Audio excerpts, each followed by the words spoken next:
म्हसरूळमध्ये कोयता घेऊन दहशत माजवणाऱ्याची पोलिसांकडून धिंड. नाशिक जिल्हा कायद्याचा बालेकिल्ला आहे अशी कबुली. नाशिक वरिष्ठ पोलीस निरीक्षक अतुल डहाके यांच्या मार्गदर्शनाखाली म्हसरूळ पोलिसांची धडक कारवाई. परिसरातील नागरिकांमध्ये सुरक्षिततेची भावना बळकट.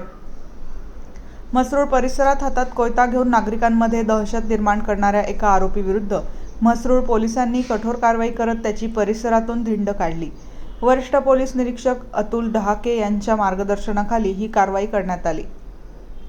मिळालेल्या माहितीनुसार संबंधित आरोपी हातात धारदार कोयता घेऊन परिसरात फिरत नागरिकांना घाबरवत होता.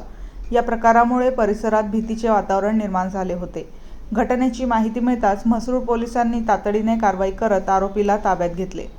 यानंतर आरोपीची ज्या परिसरात त्याने दहशत निर्माण केली होती त्याच परिसरातून पोलीस बंदोबस्तात धिंड काढण्यात आली. यावेळी आरोपीकडून नाशिक जिल्हा कायद्याचा बालेकिल्ला आहे असे वदवून घेण्यात आले. कायद्याचा धाक निर्माण करण्यासाठी आणि गुन्हेगारांना स्पष्ट संदेश देण्यासाठी पोलिसांनी ही कारवाई केल्याचे सांगण्यात आले. या कारवाईमुळे परिसरातील नागरिकांनी समाधान व्यक्त केले असून अशा समाजकंटकांवर कठोर कारवाई सुरूच ठेवावी अशी मागणी स्थानिकांकडून करण्यात येत आहे. म्हसरूळ पोलीस स्टेशनचे वरिष्ठ पोलीस निरीक्षक अतुल डहाके यांनी स्पष्ट केले की सार्वजनिक ठिकाणी शस्त्रांचा धाक दाखवून दहशत निर्माण करणाऱ्या किंवा कायदा सुव्यवस्था बिघडवण्याचा प्रयत्न करणाऱ्या कोणालाही पाठीशी घातले जाणार नाही.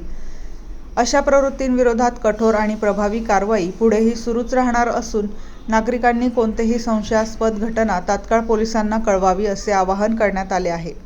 त्यावेळी वरिष्ठ पोलीस निरीक्षक अतुल डहाके, पोलीस उपनिरीक्षक दीपक पठारे, पोलीस उपनिरीक्षक अमोल म्हस्के, देवराम चव्हाण, स्वप्नील गांगुर्डे, पंकज महाले, गुणवंत गायकवाड, भाऊराव गवळी उपस्थित होते. वृत्तसंकलन रफिक सय्यद.